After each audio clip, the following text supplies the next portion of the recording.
Rumpelstiltskin by the Brothers Grimm. By the side of a wood, in a country a long way off, ran a fine stream of water, and upon the stream there stood a mill. The miller's house was close by, and the miller, you must know, had a very beautiful daughter.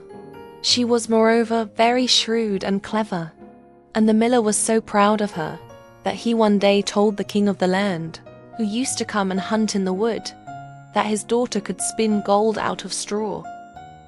Now this king was very fond of money, and when he heard the miller's boast, his greediness was raised, and he sent for the girl to be brought before him. Then he led her to a chamber in his palace where there was a great heap of straw, and gave her a spinning wheel, and said, "All this must be spun into gold before morning, as you love your life." It was in vain that the poor maiden said that it was only a silly boast of her father, for that she could do no such thing as spin straw into gold. The chamber door was locked, and she was left alone. She sat down in one corner of the room and began to bewail her hard fate, when on a sudden the door opened, and a droll-looking little man hobbled in, and said, "Good morrow to you, my good lass. What are you weeping for?"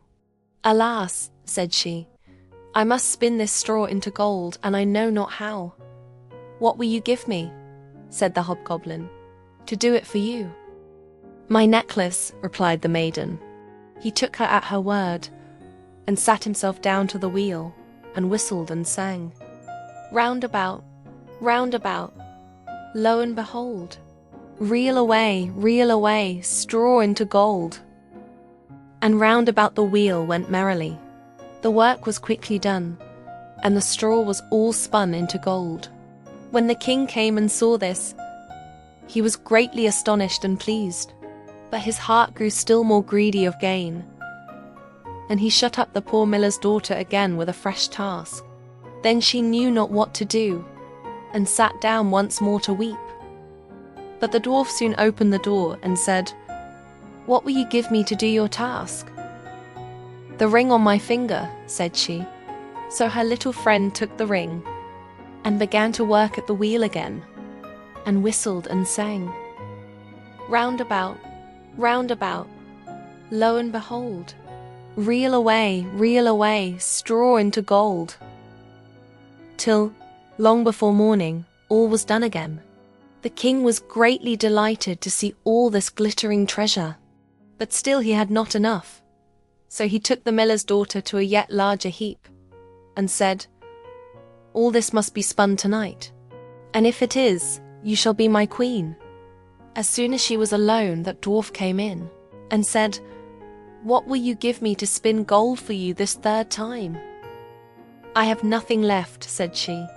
"Then say you will give me," said the little man, "the first little child that you may have when you are queen." "That may never be," thought the miller's daughter, and as she knew no other way to get her task done, she said she would do what he asked. Round went the wheel again to the old song, and the mannikin once more spun the heap into gold. The king came in the morning, and finding all he wanted, was forced to keep his word.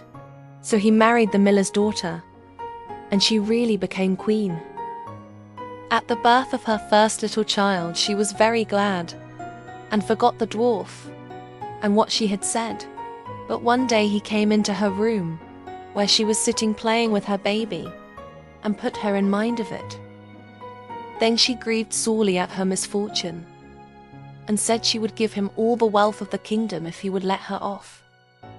But in vain, till at last her tears softened him, and he said, "I will give you 3 days' grace, and if during that time you tell me my name, you shall keep your child."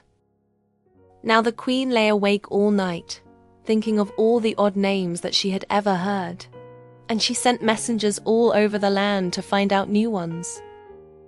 The next day the little man came, and she began with Timothy, Ichabod, Benjamin, Jeremy, and all the names she could remember. But to all and each of them he said, "Madam, that is not my name." The second day she began with all the comical names she could hear of: Bandy-legs, Hunchback, Crookshanks, and so on. But the little gentleman still said to every one of them, "Madam, that is not my name." The third day one of the messengers came back and said, "I have traveled 2 days without hearing of any other names. But yesterday, as I was climbing a high hill, among the trees of the forest where the fox and the hare bid each other good night, I saw a little hut, and before the hut burnt a fire, and round about the fire a funny little dwarf was dancing upon one leg and singing, 'Merrily the feast I'll make, today I'll brew, tomorrow bake, merrily I'll dance and sing, for next day will a stranger bring. Little does my lady dream, Rumpelstiltskin is my name.'" When the queen heard this, she jumped for joy, and as soon as her little friend came, she sat down upon her throne and called all her court round to enjoy the fun. And the nurse stood by her side with the baby in her arms, as if it was quite ready to be given up. Then the little man began to chuckle at the thought of having the poor child to take home with him to his hut in the woods. And he cried out, "Now, lady, what is my name? Is it John?" asked she. "No, madam." "Is it Tom?" "No, madam." "Is it Jemmy?" "It is not." "Can your name be Rumpelstiltskin?" said the lady slyly. "Some witch told you that. Some witch told you that," cried the little man, and dashed his right foot in a rage so deep into the floor that he was forced to lay hold of it with both hands to pull it out. Then he made the best of his way off, while the nurse laughed and the baby crowed, and all the court jeered at him for having had so much trouble for nothing, and said, "We wish you a very good morning, and a merry feast, Mr. Rumpelstiltskin." The end. You have listened to the story of Rumpelstiltskin by the Brothers Grimm. If you want more stories like this, I would love if you like this video, perhaps a follow or just subscribe.